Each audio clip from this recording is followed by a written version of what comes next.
What is up, YouTube? Welcome back to my crypto journey. Of course, my name is Rodney. Do me a favor, hit that like button if you like Tonic content. And today I'm making a video for a subscriber because they asked me to make a video on what the hell Tectonic is. Because the truth is, a lot of people invest in cryptocurrencies because of popularity, hype, which is fine because that can make you money. But it's also important to know exactly what the hell you're investing in. So just in case you want to take advantage of the other thing it offers, except for just investing in the cryptocurrency project, you can, because this does offer a service that's widely used in cryptocurrency, and it's not really a new tech. Now, even in their opening statement, they say that they're a reference, and it's the same archetype as the Compound protocol, which is a cryptocurrency project that's been around in the space. If you go to here, this is Compound right here.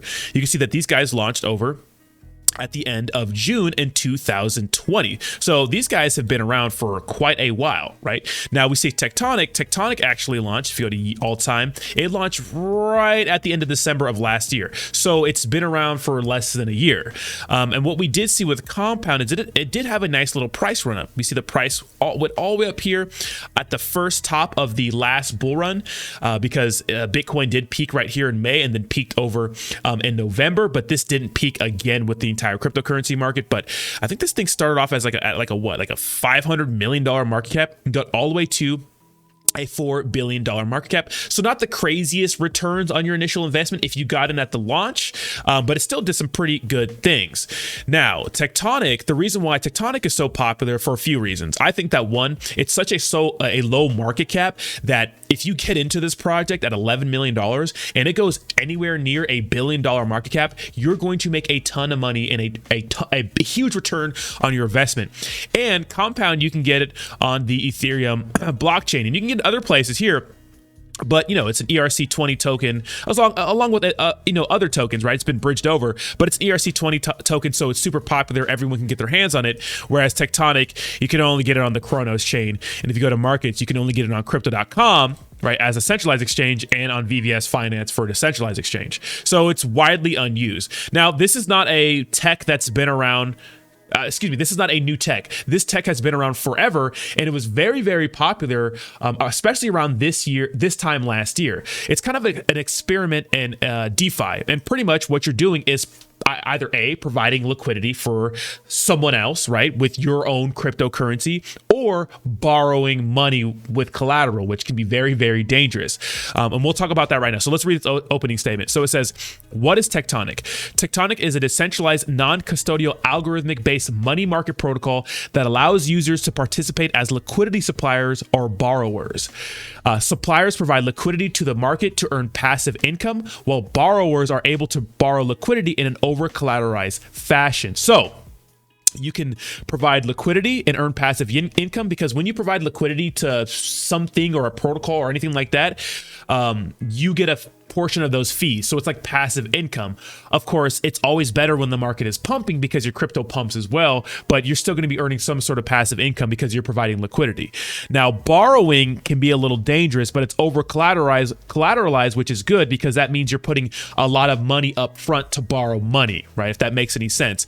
Because what I've noticed is that, during a bull run, everyone's borrowing money, everything's fine, everyone's having fun, but when the market starts to dump, so many people get liquidated, which pretty much means they get wrecked. You could say they get wrecked. And that causes a cascading kind of thing in the cryptocurrency markets. And we saw that last year with a lot of DAOs, decentralized autonomous organizations with, Olympus DAO, Jade Protocol, Time Wonderland, people were all into these DAOs that are offering these insane APYs until the market started to dump and a lot of people got liquidated, right? Because they borrowed way too much money. So I'm not a fan of doing this, but some people are. Some people are straight degens. So it says Tectonic's protocol design and architecture references Compound, so the project I just told you about. References Compound, a proven and audited protocol. It is complemented with an attractive incentive program powered by Tonic, the native token of Tectonic protocol. In summary, Tectonic's protocol aims to provide secure, seamless cryptocurrency money market functionalities, enabling multiple use cases for its users. Now, if you go to yield farming projects, there's so many, right? So many yield farming projects in cryptocurrency. They're kind of a dime a dozen. But what makes this one special, like I said before, low market cap on the Cronos blockchain. Let me go back to this. So pretty much it tells you exactly what the heck this thing does. Hodlers can generate additional returns from interest by supplying assets to the protocol without having to actively manage their assets. So you kind of set it and forget it, right? When you provide liquidity, you don't have to worry about it too much, or you can stake with them, right? And we'll get into that in a second. It says traders can borrow certain cryptocurrencies to capitalize their short-term trading view, e.g. shorting or yield maximizing opportunities. Now this is really degenerate because you borrowing money to provide the maximum amount for yield farming, right? But that could go, you see how that can go really wrong, right? You borrowing money and maybe you could do a lot of, or shorting or doing anything. You could borrow money and get riggedy wrecked, but you still got to pay these guys back, right? And that's why that's why it's over collateralized, so they get their money. And it says right here, users can obtain access to other cryptocurrencies for multiple purposes, e.g. participate in ICO, bonding, without having to liquidate their original assets. But I'm kind of confused on what it means right here, like participate in ICO. Like sometimes these cryptocurrency projects like are a launch pad. So if you're like invested in their project, you get first dibs on initial coin offerings when a new project is launched, which could be a good thing, especially if it's a good ecosystem. So here's an example of supplying and then an example of borrowing. We'll go to this real quick because it's a very this is actually a pretty good picture on what exactly happens. So you have to understand the ratios here. So in this scenario, John receives John supplies and deposits $5,000 into Tectonic. So in this scenario, you're providing liquidity. You're supplying, Tectonic with $5,000 of a USDC, which is a stable coin, right? So that ratio is 2 USDC per 1 TUSD. So when you provide liquidity, you're going to get back $5,000 USDC. You get 2,500 TUSDC. Okay, so after 3 months, say you provided liquidity for 3 months, when you redeem the supply, you earn an APY of 10% with 3-month holding period. You receive back 5,100 USDC, and the TUSDC were burnt as part of the redeeming process, so that supply goes down. So pretty much you gain this much for providing liquidity. Now that's not a ton, but that can add up depending on the size of whatever the yield farming protocol is offering. But this seems like a modest amount because it's USDC, right? So yeah, that's an example of supplying. Now this is an example of borrowing. So check this out. So you deposit a collateral of 5,000 USDC, right? So this is what you deposit as collateral to borrow 12,500 CRO with a 50% collateralized ratio. And it tells you right here. If this is not exiting, I guess this website froze on me. Why are you freezing on me? That's kind of weird. Why it froze on me, but it did. But it tells you right here in this scenario, it says, continue with the previous illustration. Instead of redeeming his USDC, John decides to use the assets as collateral to borrow CRO. So of course, CRO coin, right? So this is the ratio you would get. It says John pledges his 5,000 USDC with a collateralized ratio of 75%. He can borrow up to 25,000 CRO at the prevailing exchange rate, so 0.15 USDC per 1 CRO. John decides only to borrow 12,500 CRO, or a collateralized ratio of 50%.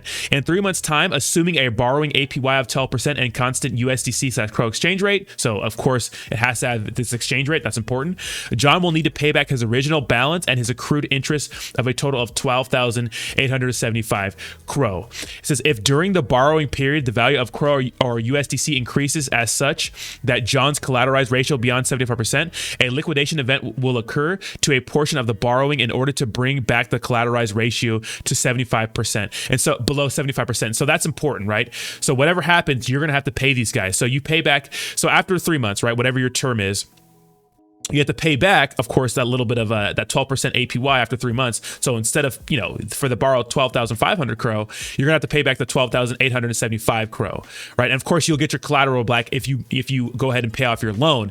But this is like in between this time, it's like, what did you do with that money? Are you gonna be able to get it back? So that's why borrowing money is kind of crazy, because a lot of people do some crazy degenerate things and they never get their collateral back because they get liquidated, right? So they keep getting riggedy wrecked. So that's always a risk. Now, a lot of these guys are like on bridging bridging assets to Cronos. It tells you how to get on the Cronos blockchain with MetaMask and other DeFi wallets. And then there's a lot to this, but I think it's kind of like not important for this video because this is what Tectonic does. But this is another thing that people like is staking Tectonic. People really like staking Tectonic. and kind of setting it and forgetting it. And these maturity vaults are very important because it tells you like how much you get for locking your Tectonic away. Now, staking is a little tricky because a lot of these protocols will charge you up the ass if you unstake like before the allotted time period, but obviously you get rewarded for staking for more months. So, obviously staking is nothing new to crypto. I'm sure a lot of you guys watching this know exactly what staking is, and you get these kind of crazy rewards, 1x, 6x, 36x, or 60x for staking your tonic and earning, I think, X tonic. Or I think you stake, you lock your X tonic and earn tonic, right? Which is nice, but these X's are great. I like these multipliers and earning insane APY, but at the same time, it doesn't matter if the price action of Tonic is going down. So best case scenario, right, is that you would stake your Tonic, like you bought the bottom because it seems like this is the bottom. No one knows, but you bought a bunch of Tonic here. You lock it up for 48 months, which is a long time, right? But over time, the market pumps. So not only is your stake Tonic gaining value, well, you're getting these crazy X's, right? With whatever future price Tonic is in the future, right? You earn insane money, but that's if the market goes up and the project stays afloat and stuff like that. Then right here, they talk about loan repayments and how to pay back loans and those sorts of things. I'm not going to go into a lot of this, but we're going to end on the risks, actually the smart contracts and security, because they're very transparent of like different wallets involved with the team, how many tokens the team has, how long they're vested for, and then all their smart contract audits and those sorts of things. But at the end of the day, there is a big risk disclosure that tells you all the things that could go wrong. And it's important to look at all these things just in case things do go wrong. Now, I'm the kind of investor that I'm just going to buy Tonic and just hold on to it. That's the way I invest in these cryptocurrency projects. I'm not big into yield farming, although there is money to be made. I'm just not into that experiment in DeFi yet, because I don't think it's perfect just yet, but you can. Now, to me, the biggest upside is this thing getting listed on other centralized exchanges, maybe bridged over to other blockchains like we saw Compound, so it's accessible to everyone. Like, imagine if you could get Tectonic on, the Avalanche chain. Solana's kind of in the doghouse right now. Maybe on the Binance Smart Chain or, the Ethereum blockchain. That would make it so more people could use it. And of course, when it's bridged, like the price action moves together, and maybe get listed on other centralized exchanges. I'm not sure if that'll be a thing. This just might be a Crypto.com exclusive thing, and maybe just kind of bridged over to other decentralized, to other blockchains, and use other decentralized swaps, because it's such an experiment in DeFi. I'm not sure if, although some big exchanges do list these kind of protocols, it's kind of risky for the exchange in my opinion. So let me know what you think in the comments down below. Did I explain Tectonic good enough for you guys? I hope that helps. I think this is a good project because it's super popular and it's on a blockchain that's not widely used. And as Cronos grows and Crypto.com grows, hopefully it does and doesn't go under like a lot of these exchanges. I think that this will have a lot of value in the future. So let me know what you think in the comments down below. Thank you so much for watching, and I will talk to you soon.